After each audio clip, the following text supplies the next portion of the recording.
Today I give you the behind the scenes look of what it's like to own a gun store in America in 2023. As you can imagine, that's a very challenging field to be in right now with the political climate that we're in. With that being said, the entrepreneur that we are interviewing today is a genius, and he's grown his company from a startup out of his truck all the way to being where they're at today. I can't wait to share his story with you. His story, I guarantee, whether you're into guns or not, his entrepreneurial journey will resonate with you, and you will learn something today on today's podcast. And today I'm interviewing Matt Hollis. He's the owner of Vice Armory in Michigan. And I can't wait to share with you his story, because his story not only encouraged me to continue to be an entrepreneur, to continue to grow, but his ability to navigate through all of the roadblocks and challenges that he has faced is honestly amazing. And it's a really cool story to listen to. You have to think for yourself, are you capable of managing this responsibility? Yeah. Because once you pull that trigger, you can never get that shot back. Yeah. Business is a game. It's an infinite game, right? You have to find your tactics on how you're going to be successful. I would encourage people to think like, if you hate guns, just fine. You can hate guns. But what if something does happen? What are you going to do? Yeah. A baseball bat, kitchen knife, like just think through those things and how you're going to protect your family. Something like 11 million brand new gun owners in 2020 alone.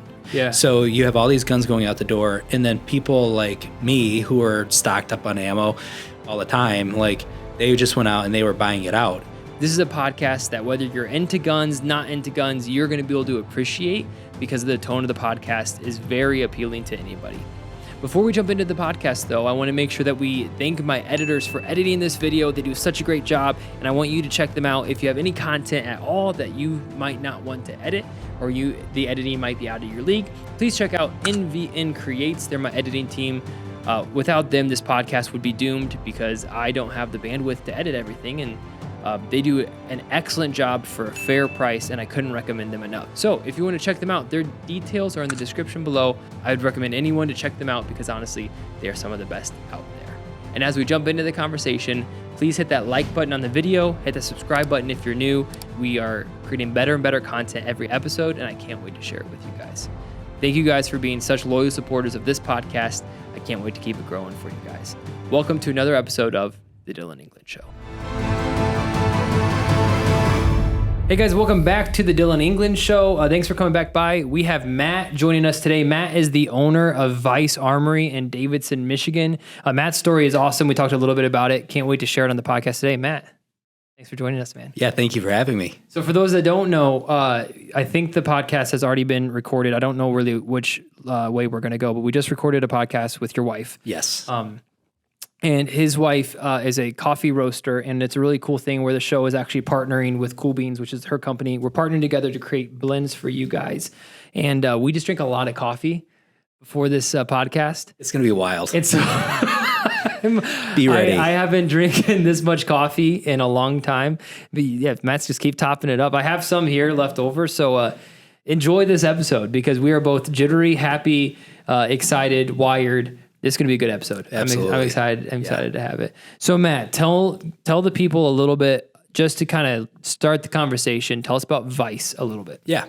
So Vice Armory it's a firearms retailer. We're in Davidson, Michigan. So if you don't know where that is, it's there. Got the right hand. You know, real Michigander when we have to do the hand. Yeah, that's right. The point places. That's right. So we're like 15 minutes east of Flint, Michigan. We're about an hour and a half north of Detroit. And we started the business in my goat shed. When we added that context, it really, a lot of people like remember that we started in a goat shed. If we just said we started in a shed, that's boring. They never remember, right? So in the very beginning, I was advertising. So we renovated a shed that we never actually operated the business out of due to, we didn't understand at the time, like ordinances and townships letting you have businesses at your home. We started there. I had 0 employees. Me and 2 friends started the business, and we ground like meeting people in the Walmart parking lot to sell magazines. That's totally legal. If you didn't know, you can do that. They're just plastic. Okay. So, or metal, right? So, and then we worked our way to where we had a storefront, and little by little, we grew the business to where we are today. And you have some, I think, exciting stuff to share where the business is going. And Absolutely. We'll get to that in a little bit. So let's talk about, in America, guns right now are like kind of a hot topic. Absolutely. What made you say, you know what? I want to dive in this hornet's nest. Yeah. So I would say, you don't know what you don't know as far as like, what it's like to operate a certain type of business until you get there. And I don't regret, starting this business. But part of it, like if I look back and I look at all the different learning experiences that we've had, like it was hard. So I had a passion for guns that was really born from my brother-in-law and my father-in-law. My brother-in-law, which is my sister's husband, and my father-in-law, obviously my wife's dad, right? So my family had guns, but my dad, he'd take them out, he'd clean them. We'd shoot skeet once a year in the backyard, whatever. He wasn't like a really big advocate for them, like outspoken. There's nothing wrong with them. Yeah. But when I was a teenager, I got introduced to guns, and then when I came of age, I built my first AR-15, right? The evil ones. Yep. The killer. That's right. The people killer. The 5.56 millimeter NATO, right? So and when I built it, my brother-in-law was guiding me, which is again totally cool. He was like, "Hey, you put this here, you put that there," and I'm doing it all with these hand tools. I get done, and he's like, "Okay, now when you build your next one," and I was like, "Dude, I don't need two. Yeah. Like one's good." And he's like, he just laughed. He's like, "Okay, yeah, okay." And then, that passion evolved over time. And I think it rekindled, and Taylor's dad, it rekindled his passion because he had some guns and we shared this bond over them. And then I had this idea. So this is a long-winded story, but I worked for a company that I still work for. I have a day job. As I was working for that company, like I've always had these entrepreneurial passions. Before Taylor and I got married, I had this like dream of like creating a sportsman's like destination. Like you can go there and fish, you can go there and shoot. Like you actually have a pond, like an adult camp. Oh yeah, for like adults to relax and do all the outdoorsy stuff. You can bring your son, you can bring your daughter, the whole family can come. You guys can go fish in this like lake or whatever that would be on the property. I had this idea. And I had all these different like schemes of like how you could build it and make it. And so like me and a friend who I met, we had crossed paths. He ended up working for me. We just started going to like Bob Evans on Saturdays talking about like, okay, like what type of business we could start. I actually had talked to a mutual acquaintance of ours, friend Olivia. So I talked to her about her business and like maybe somehow helping that. And I was just so passionate looking for something to channel all the passion. So come end of 2019, I was like, you know what? Let's do it. I'm going to get this license. And so me and two buddies, we got together. One was the original friend of Bob Evans, another guy. We decided we were going to make a go of it, but we were like, yeah, it'll be like 10 years before we have a storefront. We had a storefront before the end of that year. Wow. So it turned out that one of the partners, he wanted to go a different way. So we had an amicable separation before we really got, crazy heavy. But throughout the year, you think about 2020, we started the business in January. Of 2020. Of 2020, before COVID. Good timing. Yeah, pre-COVID, right? And at the time, like the gun market was depressed, like because like you had, 4 years of conservative leadership behind us. And so with that 4 years of conservative leadership, people had been lax. They weren't out there buying. So like we got into it and we're like, okay, maybe we'll make a couple grand, this year. We started making contacts and right around February, we had applied for our license and then got put on delay because of COVID. That's right when shutdowns and yeah. So we had some really interesting circumstances, some of which I am not legally allowed to disclose, with suppliers where we were throughout the year able to get some things that were hard to get due to some agreements that we had with suppliers that they did not intend to uphold, and we got our legal counsel involved. Because of that, we were a hole in the wall with no sign, and we were like, people would be standing in the line at our competitor in town being like, you got to go to this place. They have it way cheaper. We had it, so we had the stuff. And it was ammo that we got. So we got all this ammo that nobody else had. We were paying ridiculous amounts of money for ammo, and we were like, I was like, I will not gouge. Yeah. And I actually had some people that were on the sidelines and somewhat had an investment in the business, and they were like, you guys should be charging more. And I was like, no, because I want to this is marketing. This is paid marketing. Yeah. Smart. Right. So probably way more detail than you wanted, but that's basically how it was started. It was like God timed that, because like me and this buddy, we just had this burden in our heart, this passion that like that wouldn't go away. You can ask Taylor. It was like an obsession with like, okay, I want to figure this out. And our whole drive, and like if you look at like our mission statement, like our whole drive was like, hey, we want to try and have a business that puts our employees first. Okay, so like by putting the employee first, we believe that the customer actually becomes first. Yeah. Right? Because if you have happy people and good people, generally they're going to make sure that the customer experience is good because they want to continue this thing, this organism that you're creating together. Yeah. You know, a business is alive, right? Yep. So they want to keep it going because they like working here, right? So that has been from the beginning. We're like, okay, employees first, and then like we work in an environment. We worked in an environment where we didn't always have control over the decisions, right? Because there's ownership and management and stuff like that. So we were like, hey, this is an experiment. Let's just see if we just try our best to do the right thing, and we are human. We fail all the time, right? Well, let's just try our best to do the right thing, and let's just see where it goes. And if it grows, great. And if it doesn't, what's the worst thing that we did? Had fun and wasted some time. Like maybe a little money. Yes, it's if nothing else, you know, in the beginning, the concept, and it still is, like if the worst thing that we do is that we got to where we made it today, then like we're pretty happy, Great, right? yeah. We want more. We're ambitious, right? But at the same time, like we never thought that we'd be to where we are today, you know, like. So walk me through that. When you started a gun store, because I don't know anything about the logistics of owning a gun store. And honestly, I don't know anything about merchandising pretty much at all. Neither did I. Yeah, so this is where we go ask them questions, baby. Do you have to purchase whatever you're selling, ammo, guns in full? Like, do you have to purchase then in hopes that you're going to resell them? Yeah. So then there has to be a lot of capital to start a gun store. I mean, unless you're just selling like one handgun and some ammo, right? Yeah, for sure. So that's a great question. So like in my day job is logistics, supply chain, purchasing, vendor relations. So like I had come from a bigger company where I had a lot of buying power. And so like it was nothing for me to go to a supplier and not like make iron fist demands, but be very comfortable asking for what I wanted in a very persuasive way.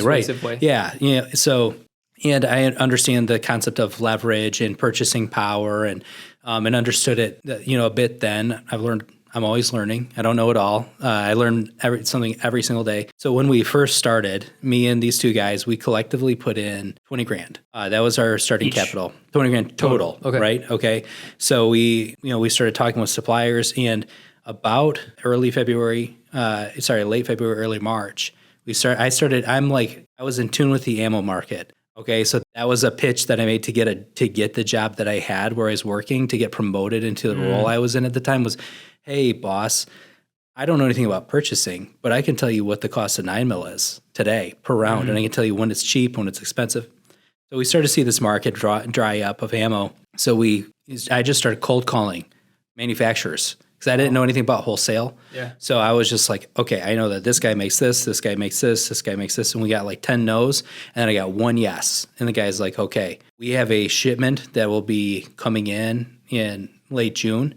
So we started posting on Facebook, and like I still am a huge Gary Vee advocate for a lot of his content, especially like with like just social media can be such a tool that's under leveraged, right? In general. So start posting, family, friends, and we were just doing pre-orders with a $10 deposit. So it's like very risk averse. People didn't know us. They'd be like, "Is this legit?" I'm sure it seemed like I was like a scammy. Yeah, I'm a prince that's going to get you millions of dollars or whatever. But so the first order came in, and we did 3 orders altogether. Order number 2 and 3 were the debacle because we had $144,000 of ammunition on order, which, by the way, I didn't even know how I was going to pay for it. Order number 1 came in a week late, but things were smooth. We flipped it, and we only made like 20%, which in the gun world actually is a lot. But given the market and the climate, we could have done better. So you made how much? Like $3,000. Yeah. Nice. So we made like so we made helpful. That's helpful. Yeah. Right. Yeah. So we made like it's not 140 or whatever you said. No. So yeah, the first order we made like $3,000, and then like I'm like, man, you can't get ammo anywhere. So I just started like order, and I was like looking at my credit cards, and I'm like, okay, like I can cover it, but it was supposed to phase in over the course of 4 months, and so order number 1 comes in June, and then order number 2 is supposed to be August, and the August order never showed up. and I'm calling. They stopped taking my calls. I've got customers hounding me. I'm like, hey, look, I promise we're going to make it right. You fast forward, so I'm calling. And this is during COVID, so people aren't in the office. You've already paid for this, right? I had not prepaid for that. Ooh, that's helpful. Yeah, that's helpful. Right, I had not. I would have cried. I hadn't prepaid, but I had an order confirmation, which turns out, after talking to our attorney, that me placing a purchase order and them acknowledging the order is a binding contract to that order. Sure. That's the law. And most people in this space don't play by those rules. So, and again, I got to be careful how much I share, but this is all good so far. So fast forward to like end of October, and I've got people all over me, and then the November shipment's supposed to be coming in. And that's when they were like, hey, we can't promise you when it's going to be here. But you're 140, you're actually going to need to pay $220 for that. I pre-sold all of it. I pre-sold every case. So we did the math, and I was like, okay, with our profit margin, I will lose $40,000 to sell this. We can't do that. So we engaged some counsel. A counsel got a hold of their counsel. The counselors counseled each other, and we ended up with a settlement where we did accept a higher price, but we got more quantity, more supply. And the agreement was, hey, you give me extra stuff that I can sell so I can offset my losses. And we went back to our clients, and I called 300 people, literally over 300 people. And I said, hey, here's the situation. I can break even, and I can give you your deposit back. I'm so sorry. It's not the way that we do business. 299 people were great. They were like, hey, some people keep the money. I don't need it. I appreciate what you did. You called me. Some people are like, hey, I'll take it. If you have any more, let me know. And then one guy was like, he was upset. So right around that, so we get the ammo in December. January, the insurrection at the Capitol occurs, in air quotes, right? Not to get too political, but the walk through the Capitol. Yeah. Yeah. So the insurrection occurred, and then people started going bananas. We had just gotten our gun license, and we had built a relationship with a small firearms manufacturer. So now we're bringing in affordable guns that nobody has. One other piece of information is I got my firearms license in November, and I had been ordering, so from the minute I got the license, I've been ordering like crazy the serialized portion of an AR-15 because that's like a bread and butter item that I knew I could sell because of the market that I was in. And the people that I knew, I had a bunch of contacts from my days pre-gun dealer that would buy this stuff. Yeah. So I had 200 of those stacked up, and I bought them at, say, $40 a piece, something like that. The manufacturer raised their price right after January 6th to like $120 a piece, which is crazy margin. Like 200% increase. Yes. And so then we went and we were selling it for like $70 a piece. So we're beating their price by $50 a piece. We're making good margin, and we're attracting a customer base because we had it and everybody else is out. So we had the ammo, we have the guns. We couldn't get some other basic necessities. And our first, when we had the storefront, our first area was like probably 200 square feet. That was it. We were literally a hole in the wall, no checkout counter, nothing fancy, one computer. Trying not to get all excited, but we had one employee. And it just kind of, it grew. And as we grew, our building got, we amended it, and we changed some things, and so our goal, just one more thing real quick. I know I'm a talker, but love it. Yeah, our second goal. So the first goal is, okay, employees are number one. Mm-hmm. Okay, so then goal number two is I wanted to have a store that I would be comfortable taking my children into, because I've been into other stores that the guy behind the counter was disgruntled. A little more adult themed type, profanity and profanity and so that kind of stuff. No patience. So like one thing that we strive for, don't always get it right, but one thing that we strive for is like we try and be the personable gun store. We love new gun owners. We love people that are brand new that come in and they say, I've never bought a gun before. And we're like, okay, let me take 45 minutes with you. We're going to walk through all of your options. I'm going to tell you something about each one and what I think. And then, we'll walk you through what you need, what the rules are. We love taking the time. So like everybody in our staff is very personable, and they love taking the time with a client to help them get what they really need and not just sell them the product that makes us the most margin. And that's something that like we drive home, like, okay, if we make gun margins are really not good. Okay. So like new guns, you can expect 10%, like a new Glock. Glock is a brand. Really? Okay, so it's like $250 or $150. I don't know. So new Glock, for instance, if I'm charging $519.99 for a new Glock, I'm probably paying between $450 or $475 for that gun. In fact, and it depends on when I buy it. Is this like hiked prices because of current administration, or has it always been this tight of margin? It's always been this tight. And that's why most people, they don't understand. Okay, we talked about before we got on live that, business is a game. It's an infinite game, right? Simon Sinek, right? Okay, so business is a game. Why? Yeah, right. So like you have to find your tactics on how you're going to be successful. And so we have things that we do to remain successful. We have a laser engraver where we do customization, and that is that's a profit machine. And so some people might be like, a profit machine, I want it cheaper now. But we have to maintain our margin because like the Glock gets you in the door, and then after that, and in fact, ammo is really getting tight now too. It used to be 2020. If I bought a case of 9mm, I might pay $500 for 1,000 rounds. And that's what we were paying for a long time, which is crazy because today it's like we pay less than half of that. So 2020, you couldn't get it. Other shops were charging $1 a round for Target stuff. And today you can buy that Target stuff for like $2.60 for 1,000 rounds. So 26 cents a round.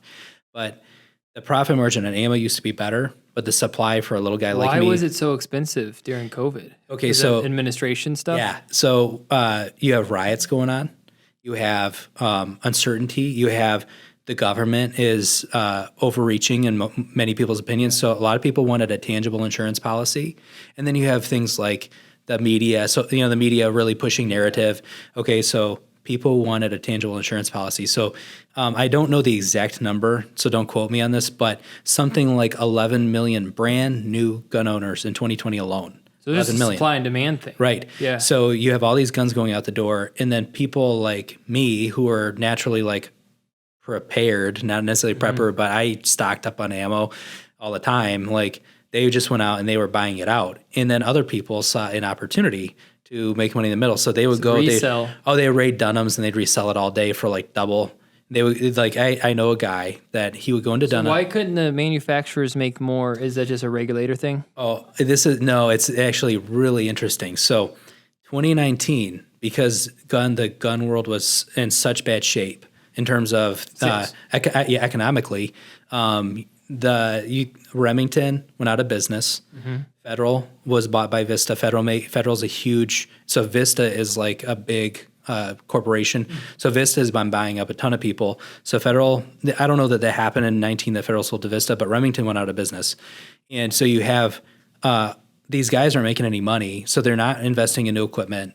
And this is, again, an outsider's point of view. It's not like I've talked to the CEO of Federal. These are our opinions. Observation, right? Yeah. Okay. So because in 19, you could buy that same case of ammo for $150 and get a $50 mail-in rebate. So you're paying like $100, $120 for this case of 9mm versus $1,000 for the same case. So this is like a year before 2020. This is 3 months before.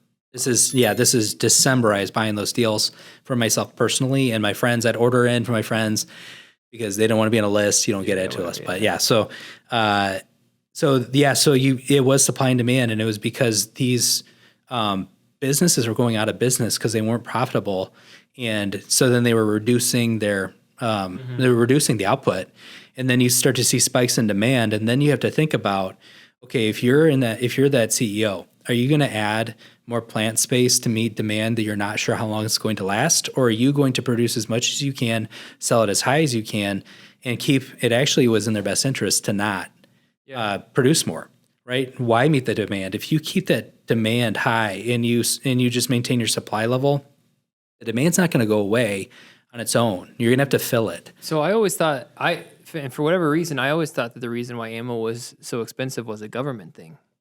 No, and there are instances where the government may purchase large sums from a manufacturer, which may constrain, because if Federal sells 1 billion rounds to somebody, then is Seller and Balot going to have to make up in the market?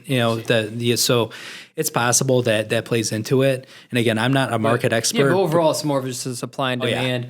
And even if they did try, like by the time the factory was done to reach the new output, the craze could be over. Exactly. It wouldn't make any sense for them to necessarily do that. Exactly. So then why would Why? So ammo prices have gone down, quite a bit. but they haven't gone down to where they were pre-2020, right? No, and I don't think that they will for a while. And there's a couple reasons for that. But the first thing is that so you have this massive inflation, 10x. That's about what it was, inflation and price inflation.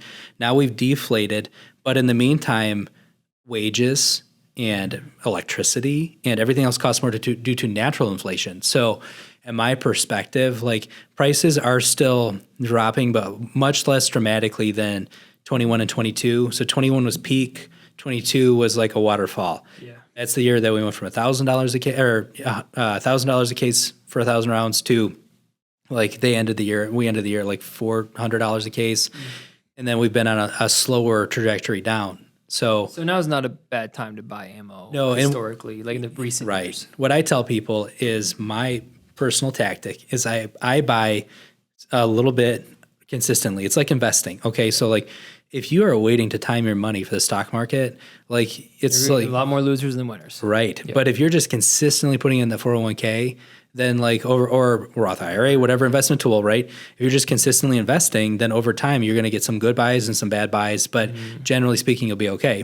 And that's what I recommend is, hey, don't wait till you need 1,000 rounds. Come in by, if your paycheck will allow you to buy a couple boxes a week, stop in on the way home from work, buy a couple boxes a week, and then just put it in your safe. And then your average price per round will never be crazy, and you'll probably won't be wanting, right? If, God forbid, we have another pandemic and you can't get ammo anywhere and you want that in your home because it makes you feel safe or whatever, then you have it, you know?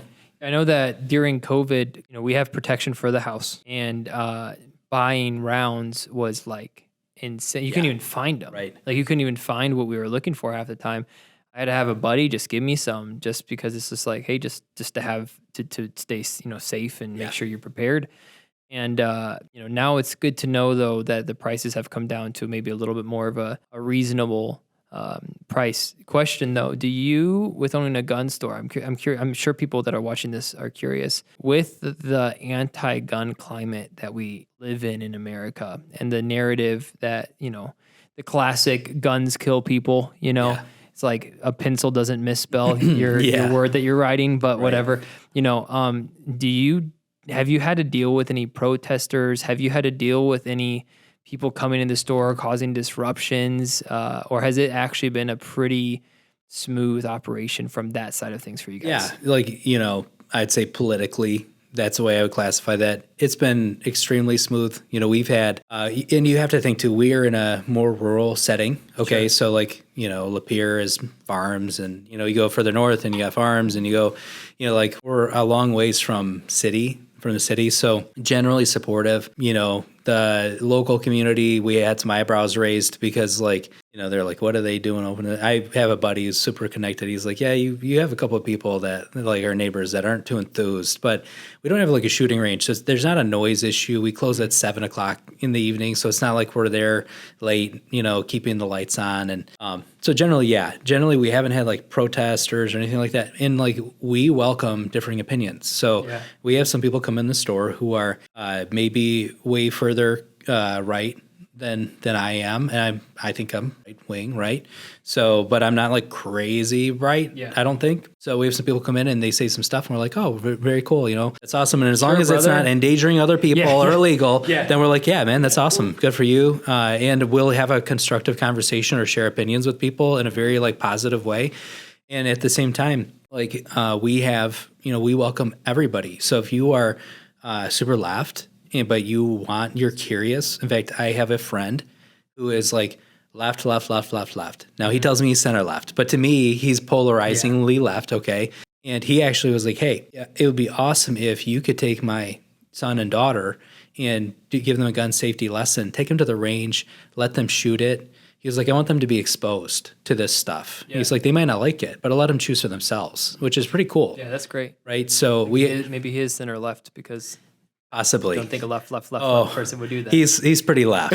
But anyway, so, we welcome everybody. And if you want to come and have a constructive conversation, like, absolutely, like, let's go sit down and talk. Well, I think, and that's where I wish more people were like in anything, in politics and religion. And in America, we've gotten so like, I don't want to have a conversation. I want you to hear my opinion. And then that's it. And so it's cool to hear that you guys are not, condemning one party or anything like that. Like, we just want people to be educated, how this works, and you can make that decision if it's for you or not for you. That's an encouraging stance that I wish more people would take. So that's cool. Yeah, to me, like the more people, if we just talk about business dollars and cents, the more people that own guns, the more financially invested people are in guns. So if you're somebody who is more left leaning and you have a gun in your home that you purchased for $500, $1,000, you're going to be a lot less apt to just relinquish that investment financially because you paid for it. Yeah. And maybe that was a hard thing for you to do, but you wanted to have one in your home for whatever reason. And we get that a lot where people are like, I don't really want a gun, but I want me and my wife to have one in the home just in case. Yeah. And that's so cool. So the other thing is the more that folks that might have a different ideology than me experience this, maybe the less scary it may seem, maybe the more understanding they may become because they may understand my point of view better. Well, there's also a fear of the unknown because like, especially people that have never held a gun before, and then they watch the news and it's like, if I hold a gun, I'm going to have a Trump flag and that guy is going to change everything. Yeah. No. Like I don't know, since when did guns mean Republican? It's just crazy to me. But anyway, whatever. Like I grew up in Ohio, so I grew up skeet shooting. I grew up like we had 22s in the home, and it was just not a weird thing to see someone handle a gun. Like my dad wasn't a hunter. I never really went hunting, but all my friends were hunters. And like, it wasn't weird to have me, a 12-year-old with another 12-year-old with a 22 walk in, going hunting with my friend and his dad. Like that just wasn't a weird thing for us. And when you learn safety and you learn things like that, but for people that have never experienced that before, and then they hear how dangerous and evil these things are, I could see the trepidation for people. But then also the battle that they're like, well, at the same time, I feel like I also want to protect my family. So I don't really know where to go from here, Yeah, I think if 2020 taught us anything, or I know a lot of people that previously did not want to own a gun started to consider it and buy them. 11 million new gun owners, right, that have never owned a gun before. And that continue on. The statistics are different for 2020, 2021, 2022. The thing that I think it taught us is that, like for all of the respect that we give law enforcement, military, the people who protect us, like when things like that happen, they can't get everywhere all the time. And that, I believe that I have a fundamental responsibility to protect my family, and nobody's going to protect my family or be more passionate than I am. So you may not share that point of view, or a viewer may not share that point of view, but when I look around and it's like, all the things that were going on, people were being hurt that weren't being protected, and the police couldn't get to them, or they couldn't handle it all, or whatever. Okay, so like that to me, I want to have that ability to do that. This is an important conversation. Yeah. I'm actually really glad we're having this, because let's say there's a listener here that is just like anti-gun. And I believe that God has given, and you can call me a sexist, but we're going to cut this up as a short, and I'm going to be painted as a villain, but it's a God-given right for the man to protect his home. That is my right. I have to protect my home. That is my God-given responsibility to protect my home, protect my daughter, protect my wife, and my dog can protect me. Okay, And so then it's like, okay, fine. You don't want a gun. You can't live in a utopian society where everything's all happy. Like, you do have to at least sometimes be like, okay, if crap does hit the fan, I have someone in my house with a gun robbing me with my family's life in danger. What are you going to do? Right. Like, I think it's helpful to just take a break from our crazy society, especially if you're a man or you're a woman, I don't care. Like, what are you going to do in those situations? I think both of us, anyone that owns guns, we never want to use them. And that's, I think, a big portrayal that the media pretends that a lot of people that like guns and own guns are like, they just can't wait to use it. And that's farthest from the truth. It's a tool. Yeah. It's a tool that you're like, last resort. I've tried everything else, which is why, I recommend, I think you probably agree. It's like, that's why if you want a home defense weapon, get a pump action shotgun. For example, that's what I was told, because the pump sound can actually deter people. And you might not agree with shotguns, but because they can shoot through walls and whatever. But to each his own, right? Yeah, but like for me, the reason why I got a pump action was because I wanted someone to hear a sound before I had to go, and that was just my personal way to try to like take every last resort before I would ever have to use anything. And so I would encourage people to think like, if you hate guns, which is fine, you can hate guns. But what if something does happen? What are you going to do? Yeah. You got a baseball bat, you got a kitchen knife. Like just think through those things and how you're going to protect your family is all that's like my soapbox I got on for a second. Yeah, one of the things that I kind of left out was that previously, when I turned 21, I got my concealed pistol license. You have to have that in Michigan to be able to carry a firearm on you concealed. And the class that I took was not the best. And I was like, okay, like I like public speaking. I like guns. So I got my certification. I took the training to do it. And then I got my license to train through the NRA. And, like one of the things that we teach about in the class, which if you are new to guns, like take a class, like it's $100 or whatever, $125, depending on where you go, but it's normally very helpful. We teach about, okay, when is it appropriate legally? And then what is the aftermath going to be of using that? And it's not just what's the legal aftermath and what your responsibilities are, but also psychologically. Because, we, as somebody, I feel like owning a gun is a tremendous responsibility to keep track of it, know where it's at. Is it in safe hands? Is it locked up? Can your kids access all that stuff?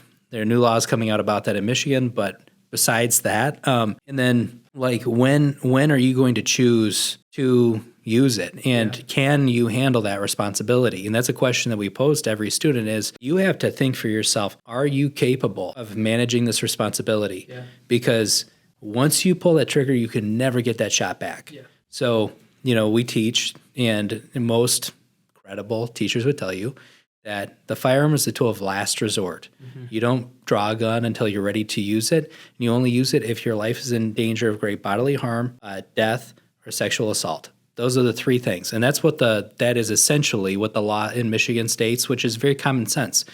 Somebody's trying to run me over with a car, or they're trying to, pound my head into the pavement until, I die or am maimed, have brain damage. Okay, that makes sense. Yeah. Most people would say, yeah, you should defend yourself. And other than that, any other use of a firearm, you're in some danger. Not that you're definitely going to jail, but so here's a question. Here's a question for you. I'm in the car, or I'm pumping gas. Somebody runs up to the car, starts bashing in the window where my daughter's sitting, okay, to try to snap her real quick, to take her. Technically, my life's not in danger. Her life might be in danger. I don't know.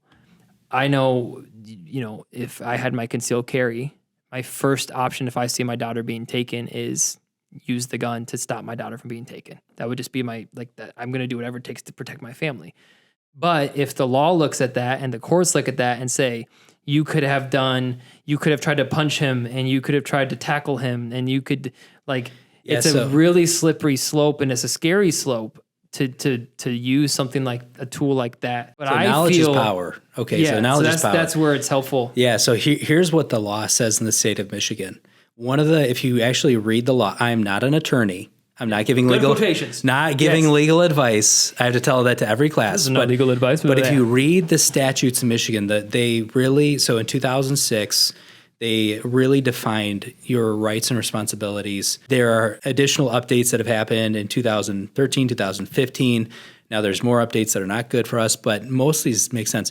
And what the law states is that if someone is in the process of removing somebody against their will from a vehicle, in this case, somebody's trying to kidnap your daughter, that is a justifiable use of force. Now, there's a doctrine within the law that is the force-to-force continuum, which says that you are allowed to use whatever force your assailant is using, and if they're using a force greater than yours, then you can upgrade your force to the next available force to you. What does that mean? If a guy comes up and he punches you in the face in a restaurant, and there are no weapons present, and you draw your gun and you blow him away, you could be prosecuted. For manslaughter. Could be, right? Could be. Yeah, and that's really... You took it from one, and you escalated it completely different level. Yeah, did you have to use a gun? No, because he punched you. Now, there are 100 different contingencies, but if somebody comes up to you with a knife or a baseball bat, and all you have is your gun on you, you don't have to go look for a baseball bat. What the law says is that you can upgrade your force, and if the gun is the next thing you have available,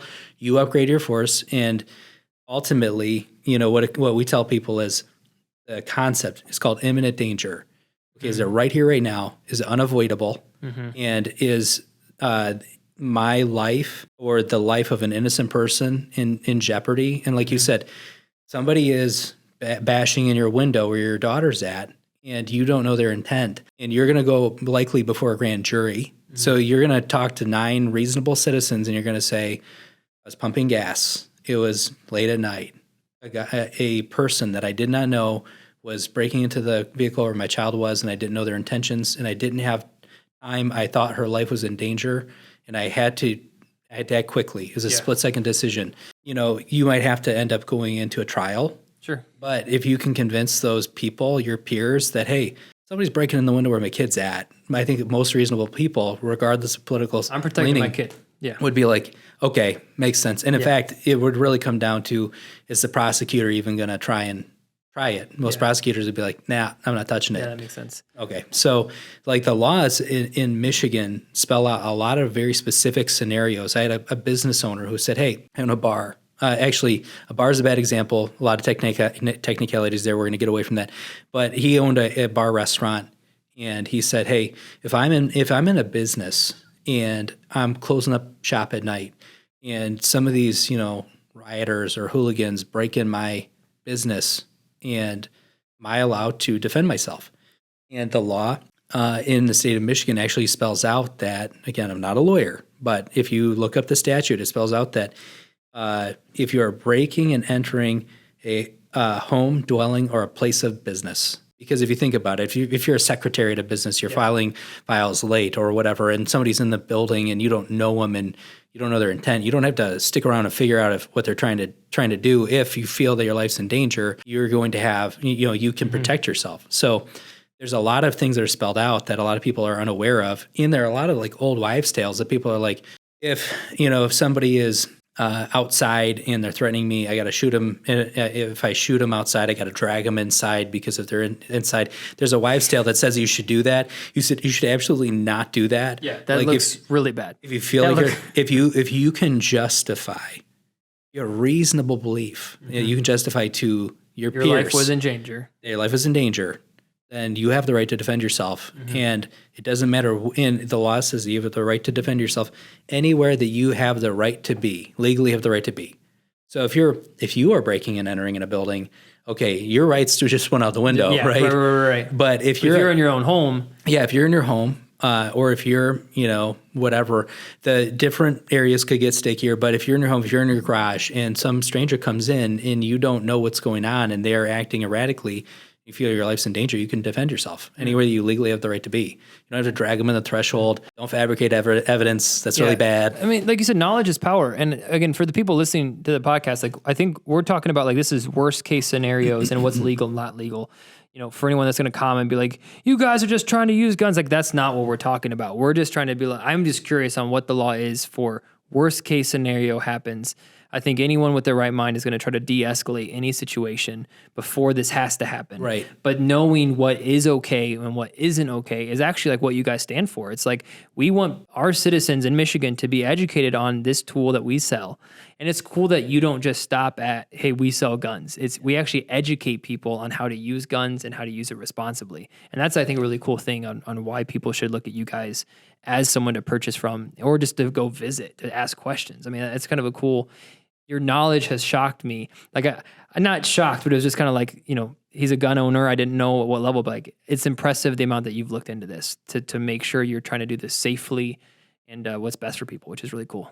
Yeah. Here's a quick question to kind of sidebar. Let's go back to your business. So you started with one employee. Yes. Well, you actually started in your goat shed. Yes. And then you've got a storefront. And where are you at now? So it's July of 2023, 3 years, 2.5, 3 years down the line. Where are you at now? How's business looking? Okay, so we had this huge crescendo. Our first year, we did like $500,000 in sales in 6 months with one employee, and that was only having a gun license for four weeks prior to the end of the year. Year two, we did 2.1, 2.2, something like that million, right. And a lot of like. If you guys watch Taylor's podcast, whatever order they come out in, a lot of, one night I was there, like just unloading a full pallet of 12 gauge at like midnight.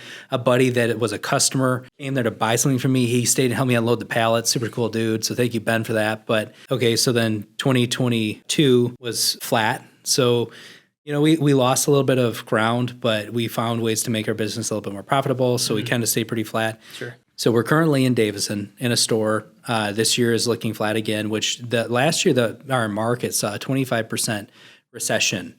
So actually, I was talking to a supplier that's in the know, and he was telling me that like there are a ton of stores closing right now because they pop up a store. They have a license. They pop up a store when things are good. They sell. Things get bad. They shut it down. They're not worried about branding. They're simply a service provider there to sell guns. And then when things get tough, they fire their employees, and then they basically ghost for 4 or 5 more years. So the market is definitely softening, and so that means that we just have to play the game differently. We just bought a building, which is exciting. Congrats. Thank you. Yeah, yes. Congrats. Yeah, so this year was a ton of like admin stuff. Like this year we got our business line of credit secured. It's not right for every business, but for us, I thought it was smart because I see the market changing, and I wanted to be sure that we had sufficient capital to be able to take care of our employees if we have a rough patch. Yeah. So we went through that process, cool learning process. And I'll just say, like, if somebody's starting a business out there, like nobody's going to be a good advocate for you except you. And if you need something or you want something, ask passionately until you're absolutely sure the answer is no. Because I got told by the same bank no 2 times. And I got to the point where I was like, hey, if you don't want to loan money to a gun store, I mean, I have $300,000 in inventory as collateral. If you don't want to loan me money, just tell me. I'll stop wasting my time. Yeah. And then they're like, the dude was super cool, by the way. So shout out to the loan officer, because he was like, hey, that's not it. Let me go to my manager. We'll see what we can do. They started us out with a little line. Yeah. And then, and we're going to see, he's like, hey, show us what you're going to do and let's build a relationship. So we did that. We bought a building. That was a process. And now we're in the process of getting the building ready, and we'll be moving in hopefully end of August. So also in Davidson? It's in Lapeer. So it's about 8 miles from where we're at. Nice, man. And a lot of people are like, okay, why did you buy a building? Okay, so the number one reason that we bought a building, because right now we're on the main interstate, M15 in Davidson, and we're north of town. People are like, why'd you buy a building? So first of all, we can't have signage where we're at out by the road. We're not allowed to, because it's an MDOT controlled highway, which means that you have to be 50 feet off the center line of the road. And then there's additional restrictions on the size. It's very regulated because they maintain the road, and that's the rules. We're also on an industrial piece of property where we have to have foliage out front to block the view. It's industrial zoned. So the new spot, we can have signage. And then also if you're a business owner and you have start to see what your taxes look like when you have to claim things on your taxes properly, you start to look for strategies, and one of those is real estate. So we actually opened up a holdings company that owns the building that we're leasing to ourselves, and that's 100% legal. It's the smart thing to do. Yeah, a lot of people do that because you can depreciate the real estate. And we were looking at doing something like that for the coffee shop we were looking to start. If we were gonna start a coffee shop and figure that out. So that's smart. Guys, that's so exciting. Good for you guys. Yeah. And not to mention, like, when it comes generally, and I could be wrong, but even when you're buying something, it's going to cost less than what your rent would be. Yeah. And you start getting some equity. I mean, commercial real estate can be hard to sell, but there's always going to be a buyer eventually, normally, as long as the building is kept in good condition. Mm-hmm. And so you're also even building more business equity by just not renting. So that's cool, man. Yeah, absolutely. And for us, it was also a relationship builder with the bank to be like, again, the more that they can see that you're fiscally responsible, the more that they trust you. And like, we don't use debt as a regular tool. It's a tool of last resort, right? We use it when we have to use it. It's available. But anyway, so that's exciting. And it's bigger. It's ours. And so it's next to an ice cream shop. And then 2 doors down, there's like a biker club of some type. Dude. And I was like, clientele, man. Yeah, that's the clientele. That's the best spot. We're gonna get you guys some patches and stickers and stuff. And yes, that's gonna be great. Mm-hmm. And you could like deal with the ice cream shop, or I don't know, like hand out bullets to children or something. No, we will not be doing that. That's great. So you bought a building. What's your staff look like right now? Because you guys are growing. You went from 1 employee. You have a couple now, right? Yep. So we have 5 full-time people. That's great. We have a couple of part-time people that work remote that do admin stuff for us that we've had to learn how to do all on our own. So like, bookkeeping and stuff. I thought I knew a lot, and I figured that out through a really painful process. But so we have like probably, I think, 9 people processing our payroll And then we have some summer help, some people that they're kids who are of age, they're in their 20s that come in and they help us on odd days and stuff like that. Dude, that's great. So one employee to now owning your own building. And the craziest thing is you've done this all on the side. Yeah. Like you still have a job that you work at. I don't when do you have time? Like I don't know. When do you sleep at all? So I sleep normally pretty well, and I get my sleep. So a couple of things. One, our staff and our customers make our business, and that's something that if you guys ever watch my live videos, I don't say it because I'm obligated to. I say it because I recognize it. Yeah. So we have a team who genuinely and generally likes coming into work. We have customers that like that team, and some of the customers that come in and they're talking to Jake, who's our main guy, who's been there since day 60 or whatever, since 3 months in or whatever. So they come in, they're talking to Jake, and they don't even know who I am, which is pretty awesome because sometimes people treat me a certain way, and then I'm like, when we first started, they're like, you the owner? I'm like, yeah, and then so, nice. But it's been a transformation for sure. But it's all due to them, and my other job is, it's a rental. It's a equipment rental and turnkey solutions provider for pumping and pumping applications. And that's a growing company. I've been super blessed to be somewhat intertwined, with some people that were owners and some that are current owners of that business that have a small investment in my business. So there's an understanding of, I'm going to take calls for Vice throughout the day. I have to when they call, but also when I'm at work, my number one is my day job. Yeah. So it's interesting. But also the last thing is not just my staff, but my wife, so corny as it may sound, she's always had my back when we're going through stuff or when we have to buckle down and get things done. A couple of times throughout the time that we've been in business, we were looking at her off camera here, but a couple of times that we've been in business, it's we get behind the 8 ball on something that we didn't even know we were supposed to be doing. Yeah. And then it's our bookkeeping. We were told by a contractor that we had hired that was out of state, hey, I'm keeping your books. And then we found out that they were deleting transactions out of our books. We found this out in April, so the tax year is already over. And so she was instrumental in helping get that buttoned down, get it done, learning what we need to do. So a lot of support from a lot of people, and I'm super thankful for that. That's great, man. And I'm glad you brought that up because in entrepreneurship, especially, when we talk about it a lot on the show, getting support from loved ones, if you're married, it's a must. Yeah. You guys have to be on the same page before you jump into whatever you're doing because there are a lot more down times than good times when you first start out. There's a lot of hard times before the good times. Yes. And a lot of times entrepreneurs fail right before they even got to the good times because they didn't have the support at home. Yeah. So having the support at home, if you're single, mom, dad, brother, friends, you will need emotional, sometimes just even someone to come actually help you on the business, but sometimes it's just someone to listen and be like, I'm freaking out right now. Yeah. And then just a rock. And, it's like my wife is like that for me. I can't tell you how many times in my first year of doing insurance, I would come home crying, borderline, just this is so hard. Mm-hmm. I thought for sure this was going to close and I had this deal lined up and all 3 failed and I don't think we're going to make money this month and we have to buy groceries. And, she was just always just that constant. And if she wasn't in the same boat, I don't know what we would have done. And if she was, not believing in my ability to do this, I bet by year 1, I'd be having a completely different life right now. Oh yeah. I can identify with that. So having your spouse be on board is instrumental to a married entrepreneur. I'm assuming you would agree with that. 100%.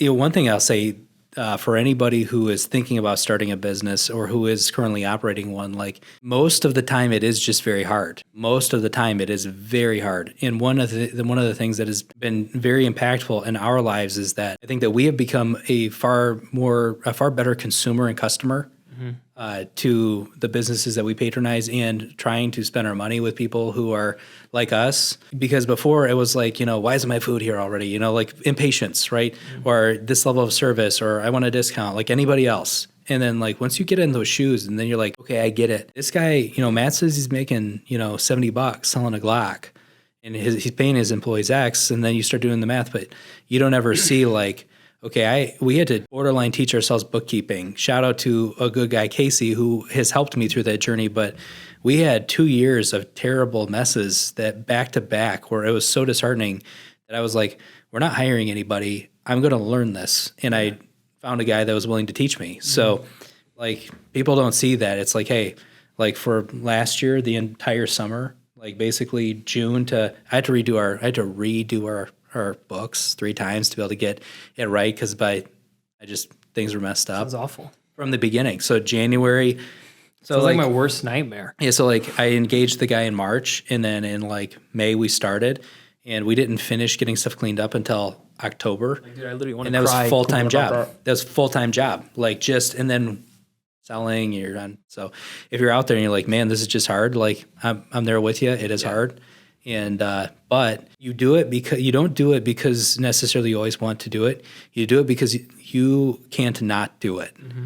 And I was just having this conversation with my cousin, who's a financial advisor, and we're in similar places in our lives, just years apart. And, like there have been some disheartening things that have happened this year in our business, just decline in sales. And we had some employees that like left the business that we really liked and thought that they would be great. And then they left some things that we had to take care of and all this stuff. And you just go at some customers who are less than gracious. Mm-hmm.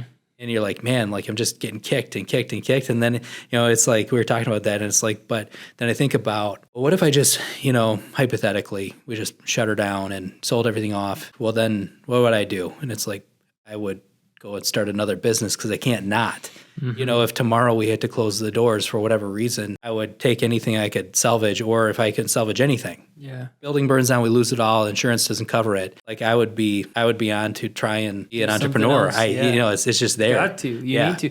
And even it's not even just I got to start a business. It's like the reason I'm starting this business is deeper than just making a sale or just these hard times. Like looking past that initial goal. One of the guys, Mike on the podcast talking about like, what's your goal behind the goal? Mm-hmm. Like the goal behind the goal for, me, with insurance, you can imagine the amount of uncomfortable conversations we have to deal with people sometimes. And, I still cold call. Like I've done this for 5 years. I still cold call business owners trying to talk to them. Like that's not fun. And sometimes it can be very discouraging in this business, but my goal isn't to sell another policy. My goal is what it brings when I can be successful in this career, which is spending more time with my family, which is being able to do stuff like this and doing all like that's why I'm going to put myself through really hard, uncomfortable things. You might not even love there could be a point where you're like, I don't even know if I enjoy this anymore. I started this business and I used to love it. And this like what happened to me is like I used to love sales. I don't want to talk to anybody. Like I'm becoming an introvert, I think. But then having the Simon Sinek talks about this a lot, and also just having the right perspective of you might be going through a season of struggle, but focusing on deeper than that. Like really, what are you looking for this to accomplish? And that can really just bring you right back out of the anxiety-filled entrepreneur life that can happen. And be like, I know why I'm going through this hard stuff. It's because on Friday, my wife asked me to go for lunch, and I said, sure. And I told my admin, hey, I'm going to lunch with my wife. People can't do that, like that are in different boats. Like that's a special thing. This is why I'm doing stuff like that. And, anyway, I think that's what you said is it's important for entrepreneurs, and just guys, be ready. Yeah. My best friend and business partner, his name's Steve, and he has brought me from the brink a couple of times. Like he's basically like, aside from my wife, I talk to him probably the most out of any other person. She might argue maybe even sometimes more, because I have an hour drive home pretty much every day, and I'll call him and we'll talk about things in the business. And he's brought exactly what you just set up several times, like the whole concept of like this too shall pass. Like, hey, you feel this way. And it's super frustrating, but just remember like that it's not permanent. We've been through some incredibly tough stuff.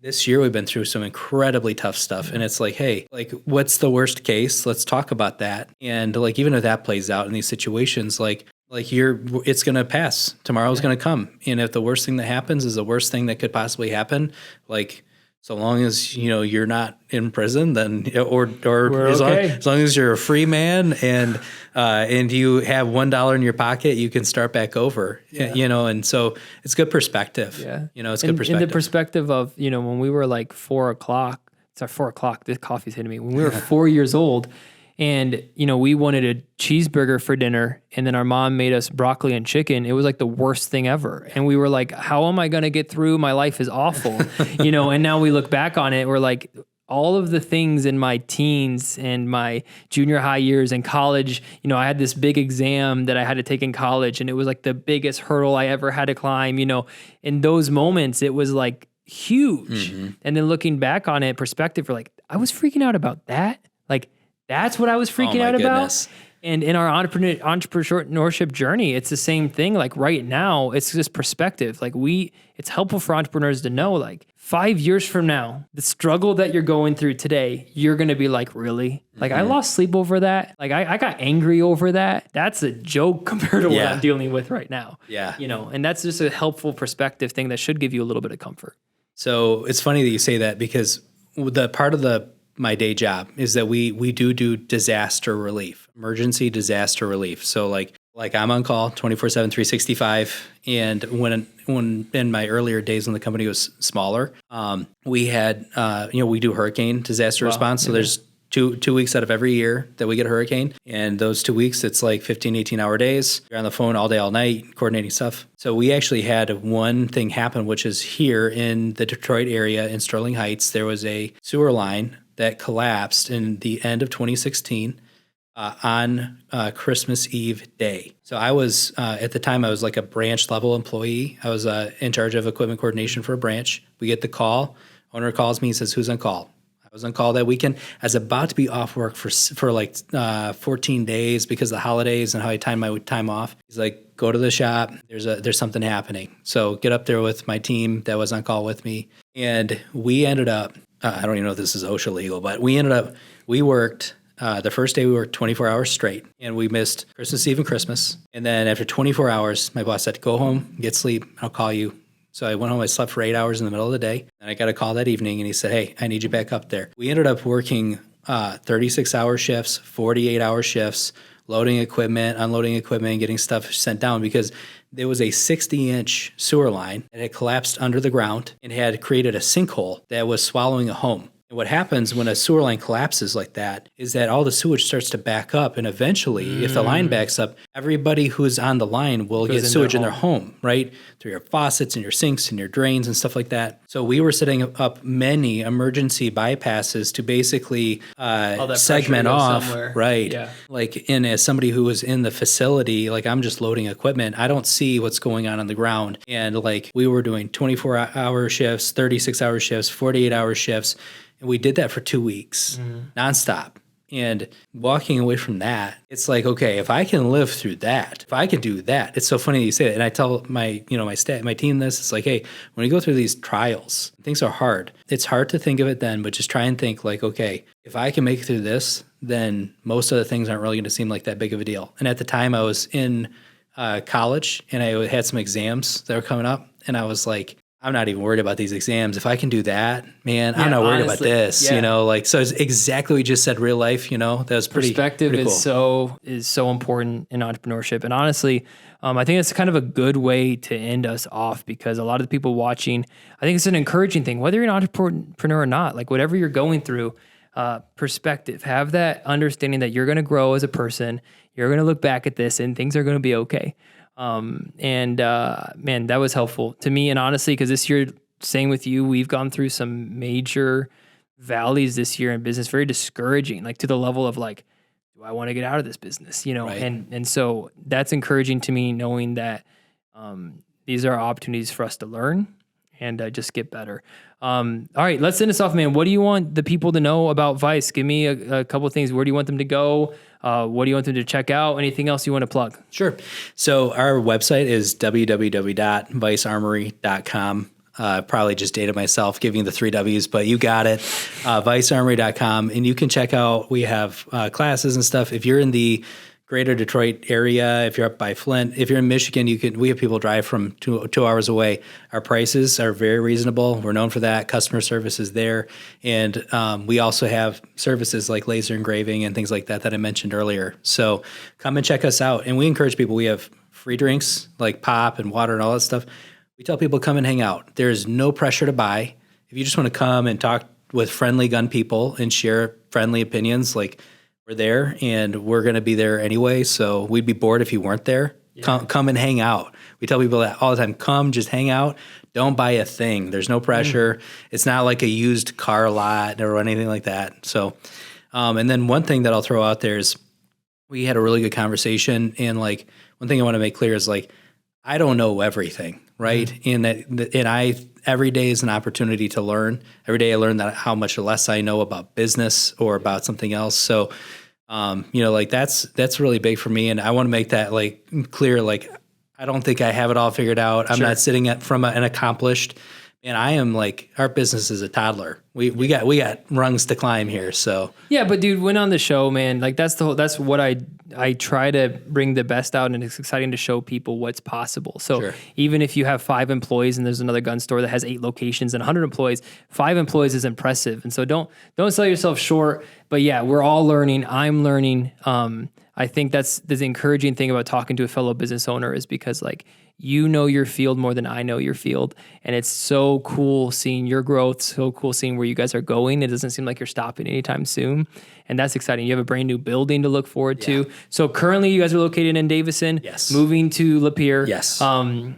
You do have a website that you can sell things on as well. So guys, check out his website if you're looking for any type of accessories, anything like that, guns, whatever. Check out his website. Brother, thanks for coming on. Yeah, thanks for having me. I appreciate it. Guys, thanks for watching. Please subscribe if you haven't.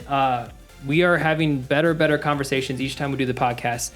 Better guests. If you have anyone that you want me to interview, let me know. Also visit our Instagram because that's where you get a behind-the-scene look at all of this kind of stuff. If you are interested in coffee, don't forget that soon the show will have its own coffee blend.